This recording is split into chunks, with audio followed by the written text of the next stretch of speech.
Thank you for joining me. Today's message is Prophecies of the Messiah, Part 7, Jacob Returns to Bethel. The foundational scriptures for this video are Genesis chapters 34 to 38. Though Jacob's name was changed to Israel, he will continue to be called Jacob for consistency. The name Israel pertains to the nation as a whole, which means he shall rule as God. Today, the nation of Israel does just exactly that.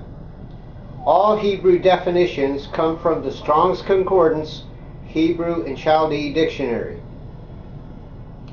In Genesis 34, there are 3 lessons to be learned. Shechem secretly laid with Dinah without being married, disrespecting the family. Genesis 34:3. The Hivites, upon making a treaty sealed with circumcision, conspired to, over time, steal the prosperity of Jacob and his sons. Genesis 34:21 to 23. And Simeon and Levi, in righteous anger, killed the male Hivites and took their wealth, wives, and children for what Shechem did to their sister. Jacob had a reasonable fear that the surrounding nations would kill them all. Genesis 34:30 and 31. God called Jacob to go to Bethel where he first appeared to him after fleeing from Esau.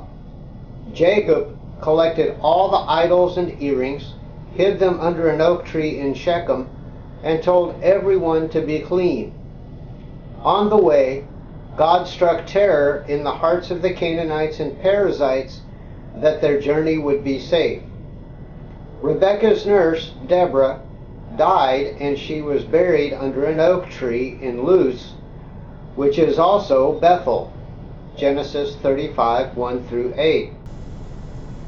He had built an altar there and called it El Bethel because God had appeared to him there. God repeated the blessing of Abraham on Jacob and renamed him Israel. He told him to be fruitful and multiply, and that nations and kings would come from his loins. He promised the land of Abraham and Isaac to Jacob, who is now called Israel. God left him, and Jacob built a pillar, anointed it with oil, and named it again Bethel, house of God. Genesis 35:9 to 15. From there, Jacob and company left. In Ephrath, Rebekah died giving birth to a son. She named him Benoni, son of my sorrow, but Jacob renamed him Benjamin, son of the right hand. Rachel was buried there, and Jacob put a pillar on her grave. Genesis 35:16 to 20. Jacob traveled beyond the Tower of Edar to do business. It was a tradition that a leader or wealthy man may take on a wife and concubines. The concubines are considered wives, and they belong to their husband. Reuben, his firstborn, slept with Bilhah, one of Jacob's concubines, which was adultery. Jacob heard about it and kept it to himself, but remembered it later.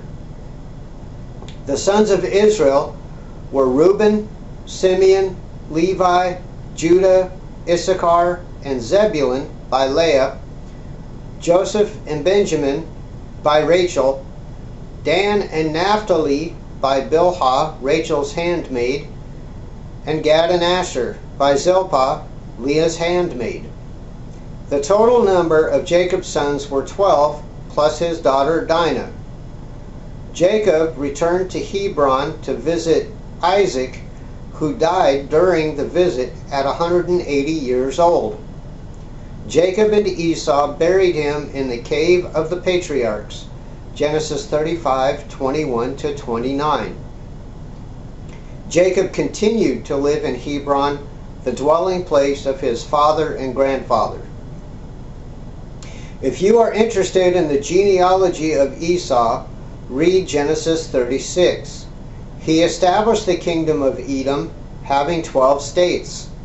Later, in a separate video, we'll explore what became of the Edomites. It should be an interesting study.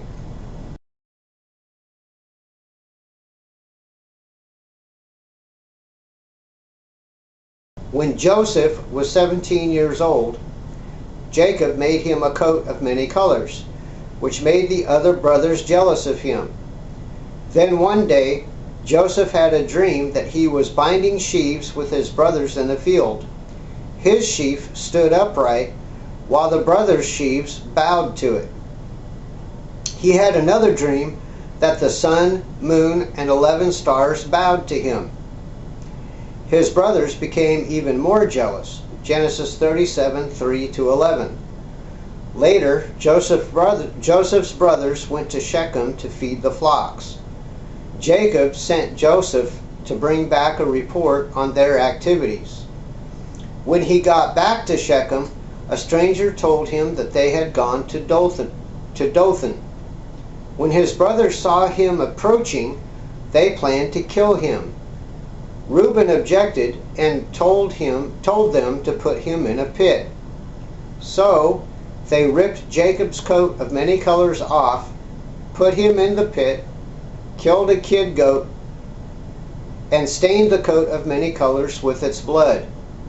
They reasoned that they would sell him to the Ishmaelites, but the Midianites found him in the pit and took him before the brothers returned. They returned to their father and presented the coat of many colors with the blood on it, saying that they found it.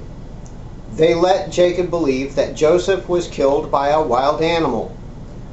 While Jacob mourned for the loss of his most beloved son, the Midianites sold Joseph in Egypt to a man named Potiphar.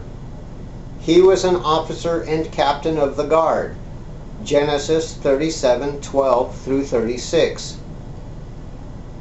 Judah left to stay with an Adullamite named Hira. He took the daughter of a certain Canaanite merchant named Shua. She bore him 3 sons, Er, Onan, and Shelah, while they lived in Keziv. Er means watchful, or just watch.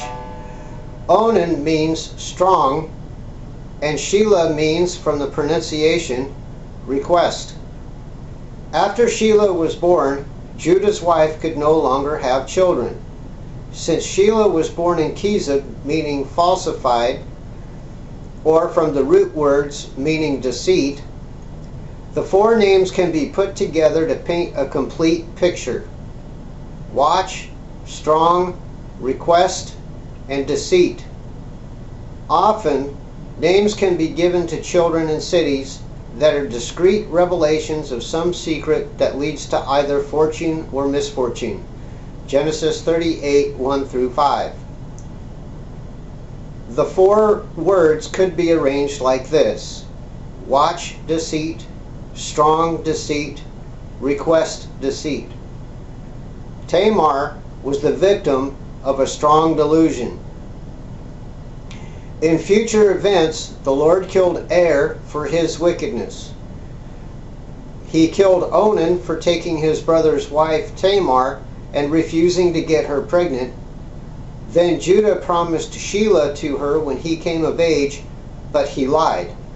Genesis 38, 6-14.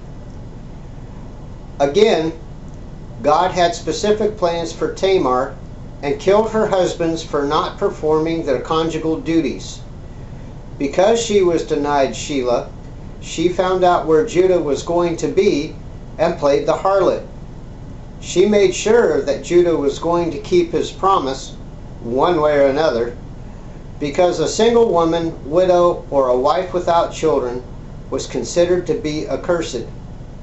When she was found pregnant, Judah was going to put her to death for harlotry. She presented to him his pledge for payment and said that she was pregnant by the man that gave them to her. Judah acknowledged his own sin and let her live. Genesis 38:15-23. Here is another sign of the Messiah. She gave birth to the twin sons of Judah, Pharez, which means breaking forth, and Zerah, rising of the light, in similar circumstances that Jacob and Esau were born. The second child, Pharez, was deemed the firstborn. Genesis 38:24-30. It was through his line that King David was born. Yeshua Messiah, the Lion of the tribe of Judah, is a descendant of King David. As you see God's plan in Genesis unfolding for the nation of Israel and the Messiah, do you believe that God has a plan for you and your posterity? Please make reference to my video, Tradition of the Firstborn Son, and see that he does. If you want to be a part of a divine plan that will change your destiny, give your life to Jesus today. Many say, I'll do all the things I want to do and then give my life to Christ. You're missing your destiny in God by putting salvation off. And if you die while fulfilling your dreams before accepting Christ, it will be too late. Secure for yourself and your posterity a good future, leave a righteous legacy for your children, and meet your Maker in dignity at the end of this life. All you have to do is say, "Yes, God." Thank you.